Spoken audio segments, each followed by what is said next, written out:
Bem, eu comecei a me interessar por cinema brasileiro no colegial.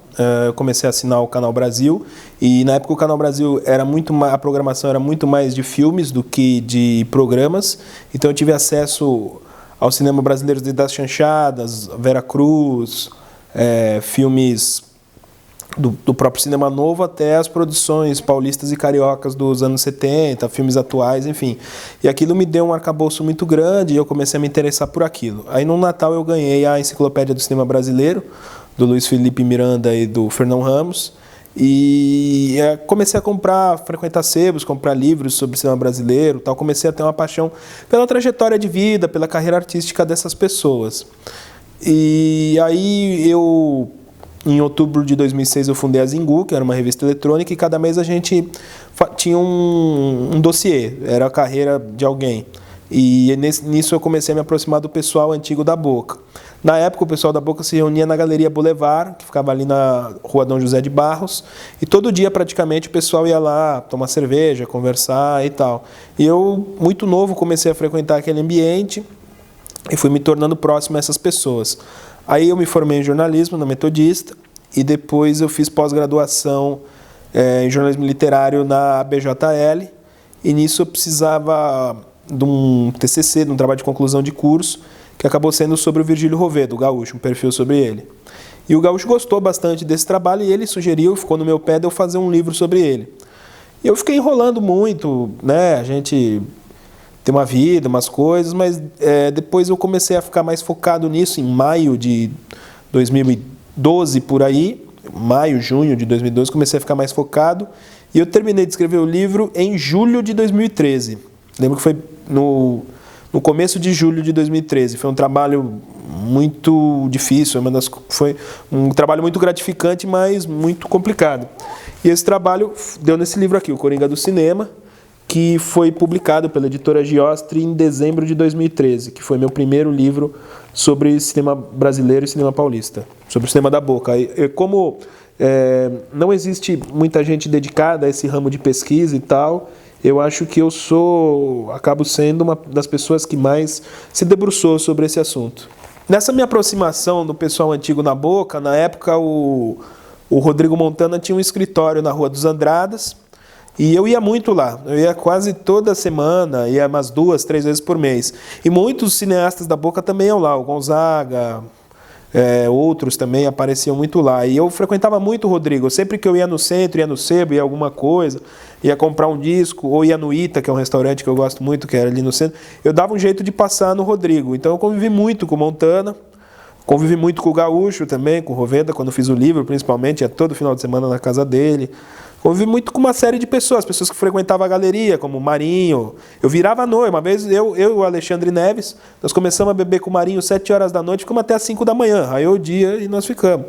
O Marinho, realmente, eu virei muitas noites bebendo com ele, o Índio também, o Chico Cavalcante, muito, o Chico eu conheci bem também, o Castor Guerra. Então eu fui muito próximo a eles, eu acho que eles também não tinham amizades com pessoas mais novas e... Não sei, eu tenho uma família pequena, por uma série de motivos eu acabei me aproximando muito deles. Às vezes eu acho que eu tenho essa missão. Não sei, cada um tem uma missão na vida e a minha é essa, é de trabalhar pela memória dessas pessoas. Enquanto eles estiverem aqui e mesmo depois, assim. Enfim, e vários filmes me marcaram, mas depois as pessoas marcaram muito mais que os filmes. Mas tem vários filmes que eu gosto muito, que foram muito importantes para mim. Amadas e Violentadas, do Jean Garret, por exemplo, é um filme que eu sempre gostei muito. No começo, os filmes do Carlão Reichenbach mexiam muito comigo. O Alma Corsária foi um filme que me marcou muito na época.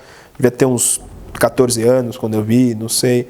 Vários filmes, assim, brasileiros em geral. Não só filmes da Boca, mas eu gostava muito da Chanchada, do Vitor Lima, do J. Betanco, Mulheres à Vista, do J. Betanco, é um filme que me marcou muito. Vários filmes, assim, Mineirinho Vivo ou Morto, filmes policiais, do Jesse Valadão. Eu nunca fui uma pessoa que só gostei de uma estética do cinema brasileiro. Eu sempre gostei do cinema brasileiro em geral. O que acontece é que eu acabei me aproximando dessas pessoas da Boca porque eu vivi em São Paulo e acabou acontecendo. Se eu morasse no Rio, por exemplo, eu poderia ter me aproximado de pessoas de outra fase do cinema brasileiro. Eu gosto muito também do cinema novo, gosto muito dos Fuzis, do Rui Guerra, acho um filme primordial. Os filmes do Walter Hugo Cury, eu gosto muito do do Eros, desses filmes do Convite ao Prazer, esses filmes do Cury, os filmes posteriores ao Noite Vazia eu gosto muito. O Odi Fraga é um cineasta que eu me interessei sempre muito pelos filmes dele, pelos roteiros dele. O Noite das Taras, do Davi Cardoso, é um filme que eu acho muito bacana, o roteiro bem amarrado. Enfim, são várias fases do cinema brasileiro que eu gosto. Eu gosto muito da obra do Hugo Giorgetti, por exemplo, nunca falei isso, mas gosto muito do Boleiros, gosto muito do Festa, gosto muito de vários realizadores brasileiros. O Cinema da Boca era um cinema que, independentemente do gênero de cinema que estava feito, dependia muito das atrizes, das mulheres. Por quê?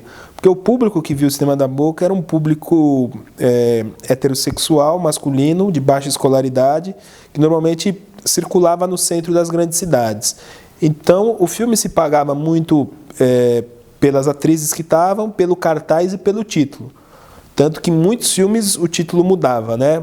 Diversos filmes o título mudava para um título mais apelativo, normalmente sugerido pelo exibidor. Das musas da Boca, as mais que chamavam a atenção e que, assim vamos dizer, era uma elite, que qualquer filme fazia sucesso, com certeza é a Helena Ramos, a Matilde Mastrange, a Aldine e a Nicole. Acho que essas... E a Zilda Maio, talvez. Essas são as atrizes de maior referência, as atrizes que tiveram uma carreira maior, fizeram até algumas coisas fora da Boca. Num escalão próximo também, você pode falar da Patrícia Scalvi, que era uma atriz extraordinária e uma atriz que, felizmente, teve muitas poucas chances depois que a Boca acabou. A própria Vanessa Alves teve uma carreira interessante com o Carlão Reichenbach, depois se afastou.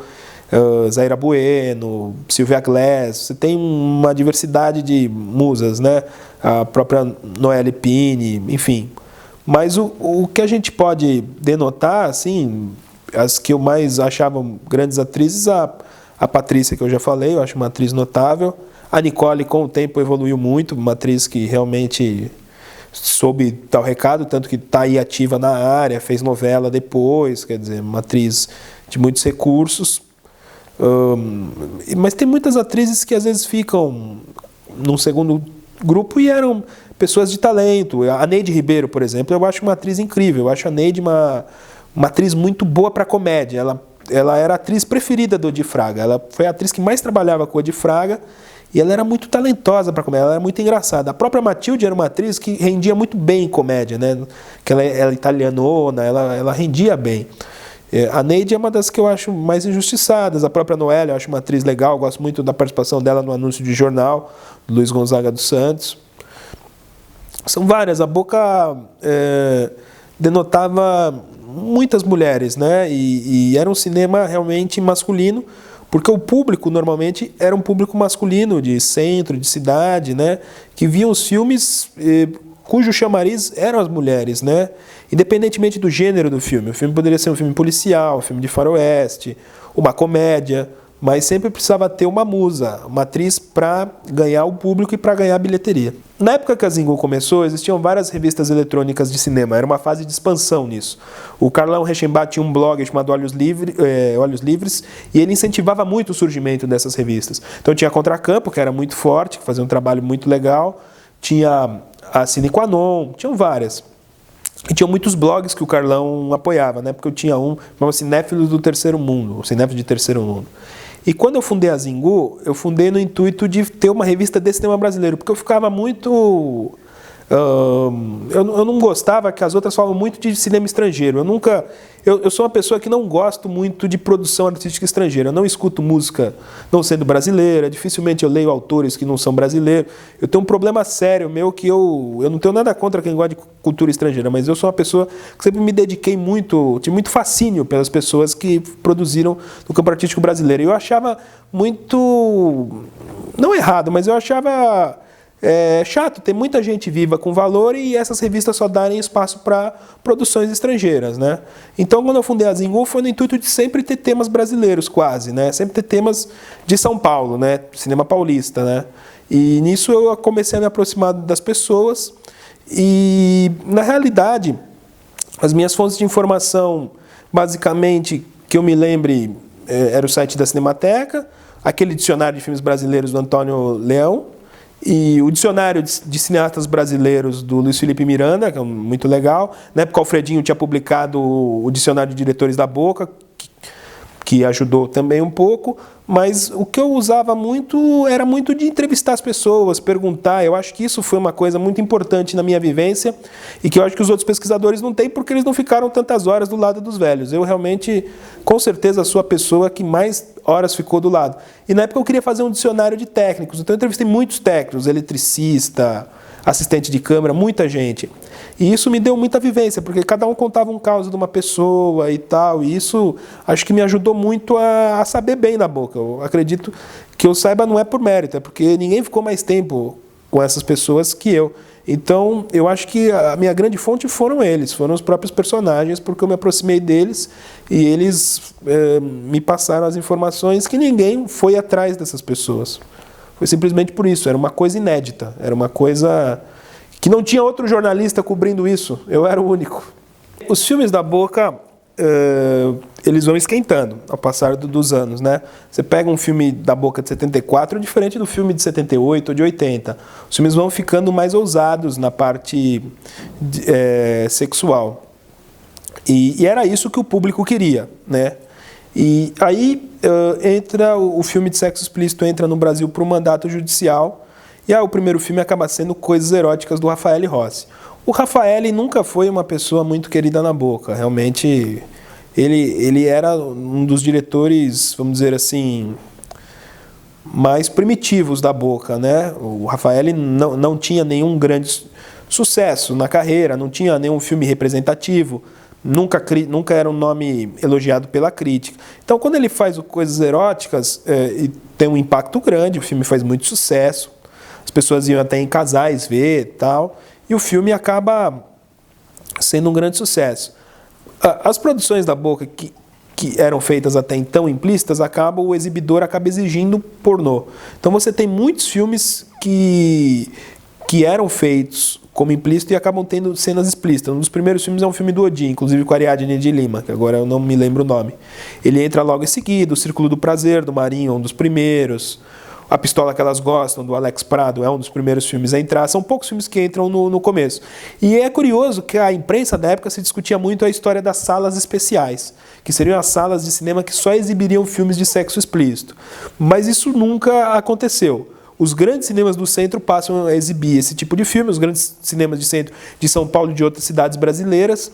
E aí essa obsessão do exibidor pelo pornô acaba tornando a Boca refém disso, porque a Boca tem que apelar para fazer filme de sexo explícito. E o filme hardcore norte-americano já era feito há muito mais tempo, com muito mais recurso e com mais dinheiro, né? Eram filmes bem mais bem acabados que os filmes da Boca.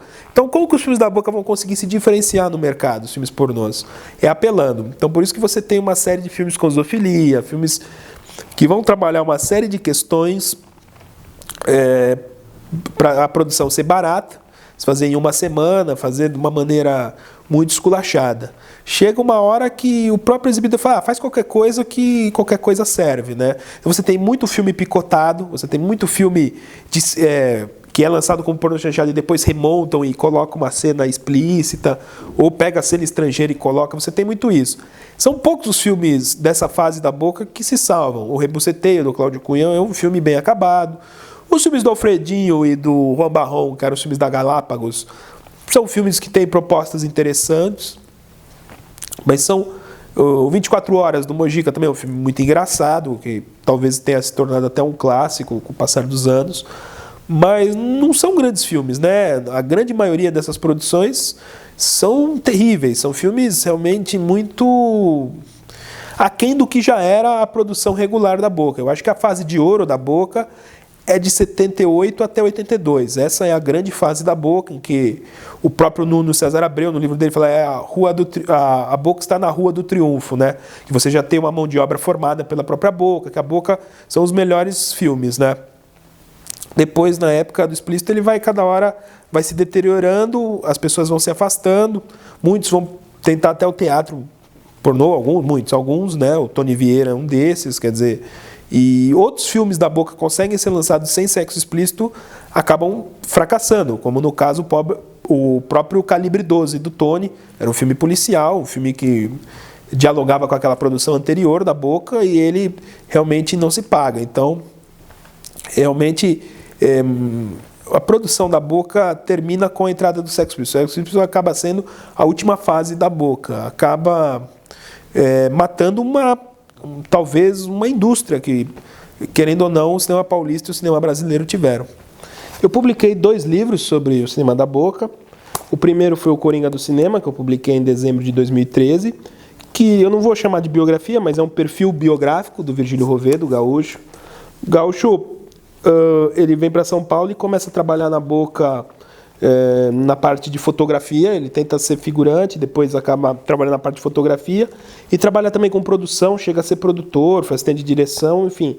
Como ele teve várias atividades e nunca teve uma atividade fixa, né? Eu botei isso, ele era um autêntico faz-tudo. Ele não era o único da Boca nisso, existem vários profissionais que tinham isso. Então eu achei que o título Coringa do Cinema era um título bom e acabamos fazendo esse livro que foi muito difícil, assim, porque eu dependi muito do próprio gaúcho e de alguns contemporâneos, mas é muito centrado na figura dele. Ele trabalhou com o Zé do Caixão, trabalhou com o Mazzaropi, trabalhou em mais de 60 longas-metragens brasileiros. E eu acho que esse livro, eu acredito, modéstia à parte, que é um dos melhores títulos já feitos sobre a Boca, até pela carência de outros, mas porque pela primeira vez o foco não está no Zé do Caixão, não está no Davi Cardoso, né? O foco está num técnico, numa pessoa que trabalhou nos bastidores. Então, entendendo esse livro, você entende a história do gaúcho, a história do Freud, a história do Jorge Attili, a história de uma série de técnicos do cinema paulista, né? Enfim, já o Dossiê Boca foi um livro de recortes. Eu tinha muitas matérias que eu publiquei na Vice, eu tentava publicar em outras revistas e não eram, e eu decidi reunir. Hoje eu acho que eu faria ele maior, eu acho que ficou meio curto. Mas eu sou um pai meio ingrato, talvez. Eu só vejo os defeitos nos livros, eu sou muito perfeccionista. Mas eu acredito que é um livro que colabora muito porque ele só fala de pessoas que trabalharam nos bastidores, né? Quer dizer, o Rodrigo Montana, o Walter Vani, montador, o Castor Guerra, que é um ator com mais de 40 longas-metragens e nunca é citado. Então eu acho que é um livro bacana e é um livro que qualquer pessoa... Eu sempre quis fazer uma coisa que não tivesse linguagem acadêmica, que não fosse muito complicado, que qualquer pessoa de qualquer âmbito, mesmo as pessoas que não têm muita particularidade com o tema, pudessem ler e ser acessível para todo mundo. Eu acredito que esses 2 livros cumpram bem isso. Eu tenho vários projetos e espero publicar mais alguma coisa aí nos próximos anos. O cinema da Boca, o cinema paulista daquele período, está muito localizado e relacionado naquela época, naquele contexto, em que os cinemas eram no centro da cidade, que o ingresso de cinema era muito barato. Tem uma série de coisas que só foi possível naquele momento esse tipo de produção se fazer. Também se você vivia no regime militar, você não tinha liberdade, às vezes, para falar de certos aspectos. Embora o cinema da Boca vai fazer sucesso, na época que o regime já estava mais brando. E os filmes da Boca, eles não eram queridos nem pela direita, nem pela esquerda. Mas eu acredito que é muito diferente de hoje. Hoje você, querendo ou não, você tem uma liberdade, você, de repente, com recursos próprios, consegue fazer uma produção, né, cross-funding, você tem uma série de coisas que você não precisava dialogar, porque o filme na Boca ele tinha que obedecer um certo padrão para ele ser feito. Ele precisaria ter exibição do corpo feminino, ele precisaria ter um título demonstrando apelação, ele teria que ter uma série, ele tinha que jogar o jogo conforme as regras. E se um cineasta da Boca fizesse um filme e o filme não desse certo, o cara era queimado na hora. Ia ser difícil o cara ter uma chance de fazer um segundo filme. Só conseguiam fazer vários filmes quem fazia um filme que dava renda, entendeu? Ninguém se preocupava tanto com o valor artístico, ou se o filme era citado pelo Rubem Biafra, pelos críticos da época. O que denotava o filme fazer sucesso era ter público, é se pagar. Era uma indústria de fomento, muito diferente de hoje. Hoje nenhum filme brasileiro praticamente se paga, porque os filmes hoje brasileiros que fazem mais sucesso são as comédias e as produções da Globo Filme, ou alguma produção religiosa, mas que um filme espírita, um filme católico mesmo, evangélico, mas são produções muito que não tem uma continuidade. O Cinema da Boca ele teve uma continuidade, querendo ou não. Então é muito diferente. O espírito daquela época era muito improvisado, uma mesma pessoa fazia muitas coisas, não tinha esse rigor profissional, os técnicos não trabalhavam, não tinha sindicato de técnico, então o técnico trabalhava demais. Tem caso de técnico que morreu porque foi pegar a luz de poste, né? No filme do Fauzi Mansur, o Pelezinho morreu eletrocutado, porque ele foi pegar a luz num poste. Quer dizer, era uma coisa muito amadora em certos sentidos. E ao mesmo tempo as pessoas tinham muita garra e muita entrega. Às vezes pode ser que isso falte no cinema atual, mas eu acho que não falta. Eu acho que qualquer produção, em qualquer época, tem seu valor, né? As pessoas batalham por aquilo. Não é fácil fazer um curta, fazer... É que hoje as pessoas saem de universidades, você tem cursos livres, é muito diferente da época. Na época não tinha muitas alternativas. O Brasil tinha 2 ou 3 faculdades de cinema, né? Não tinha muito para que lado ir. Eu acho que a Boca foi uma fase do cinema brasileiro, uma fase importante, como a Chanchada foi muito importante, como a Vera Cruz foi fundamental aqui em São Paulo para fazer o cinema comercial, a publicidade em São Paulo. A Vera Cruz foi fundamental como formação de técnicos. Eu acho que o próprio cinema novo quebrou uma série de parâmetros, né? Entrou com essa veia autoral. Quer dizer, eu acho que todas as estéticas do cinema brasileiro tiveram seu mérito, e a Boca tem seu mérito também, e essa história precisa ser contada. Mas eu não sou uma pessoa, não sou saudosista no sentido que eu acho que a Boca é a melhor estética, ou que a Boca é uma coisa única do cinema brasileiro. É que eu me debrucei mais sobre a Boca porque eu tive proximidade com essas pessoas, e as pessoas me deram o credencial. Foi apenas isso.